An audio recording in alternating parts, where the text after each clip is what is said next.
All right, back with another contract negotiation update, strike update. The latest offer has come out. It came out on Halloween. And the only thing that's different from the previous contract that was rejected, 64%, is now a 3% higher general wage increase. So from 35 up to 38. And that's over the next 4 years. And compounded, right, because the first year is 13%, and then it's 9%, 9%, 7%. That ends up being 43.65% wage increase over the next 4 years, which is a pretty substantial wage increase. And from my previous videos talking about what should probably happen to sort of make up for the losses, this certainly covers it. So for the wages, I think they're at a good position. I think they were already at a good position, but now they're at a better position. So as far as the latest proposal compared to the previous proposal, that's the only thing that's different. But I wanted to talk about all of the sort of highlights that the union has brought up. So we just talked about the wages and how they compound to being greater than 40%. One set of progressions in a year, which is good because now you will max out after 6 years, regardless if you change jobs. And that was a problem for some people because if they wanted to move up in their career, they would have to start over where they're at with their progression. So only getting 50 cents every 6 months, I believe it was, for 6 years, and losing however much time they spent in their previous job. So now, even if you go up a grade, you keep your progression, so you only spend 6 years until you max out. I think that is super cool. And improvements on the overtime rules. At a point when I was on the fly line, they would cut people off who wanted to be at work and then require people who didn't want to be at work to be at work. That always seemed really silly to me. This fixes that a little bit, because now you can't be designated 2 weekends in a row, and you can't be cut off from overtime until you've worked a third weekend. So that actually allows the people who want to be there more than the people who don't want to be there. So I think that was a good move. The retirement security 401k details going up 100% to 8% instead of 75%. That's cool. I think it could be better. I think the 100% of 8% is good.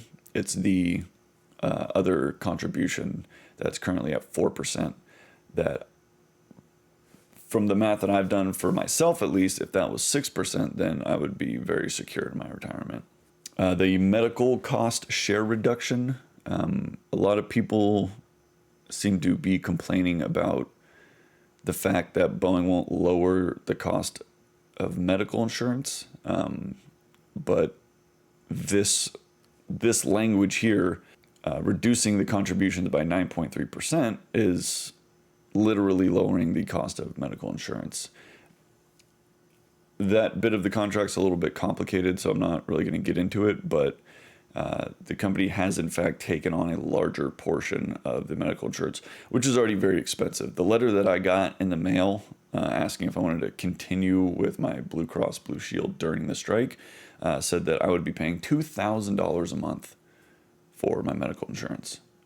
So Boeing covering 85% of that, that's a big chunk. That saves $20,000 a year on medical insurance. So I don't take that for granted at all.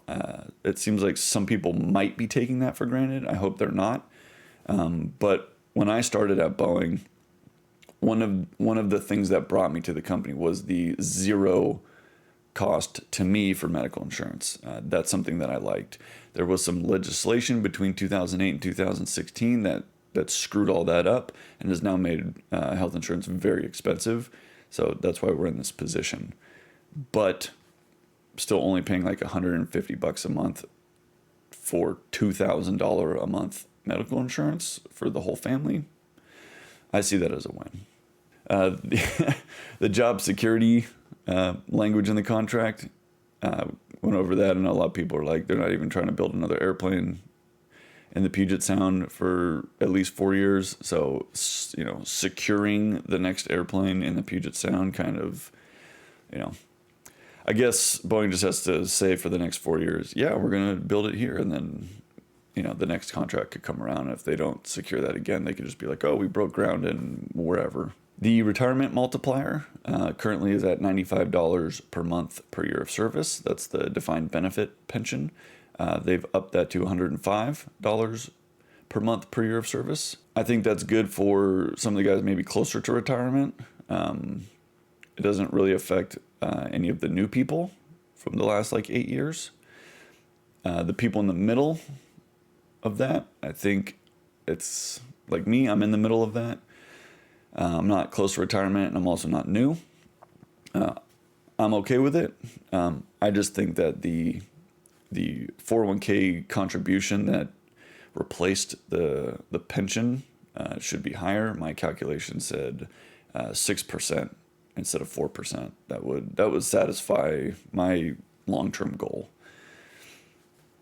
One more quick point: the AMPP bonus now has a guaranteed payout minimum, and that's 4%, right? So currently it's anywhere from 0 to 6, and we've gotten in the 2s before, and we've gotten close to 6 before. So guaranteeing 4% is great, especially because you can put that in your 401k. So if I was going to start doing that instead of taking that as a check and doing whatever else I was doing with it, I can actually take that 4% of my wages for the prior year and put that in my 401k.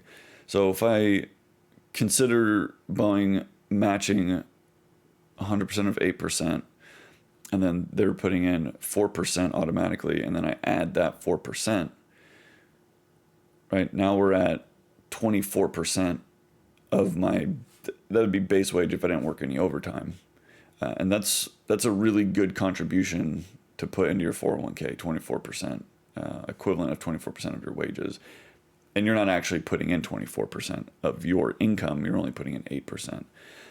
If you work overtime, a portion of that contribution, 8 out of the 24% would be increased.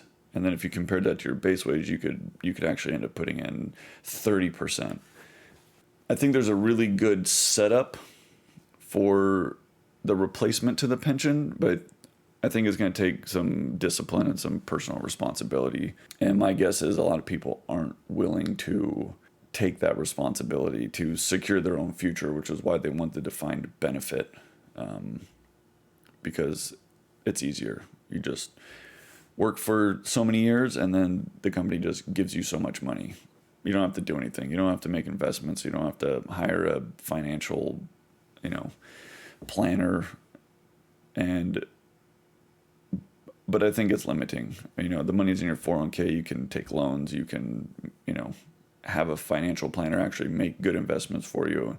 I know some people that have hired I think it was Edelman Financial, to manage their account, and even through some of the last dips in the market, they were still not falling as far, and then they were growing with the market, and they were having some really good returns. I haven't done that personally. I just kind of throw it into some different funds that they offer, but I'll probably end up going with the financial service anyways, especially because I'm probably going to start putting my AMPP bonus into my 401k.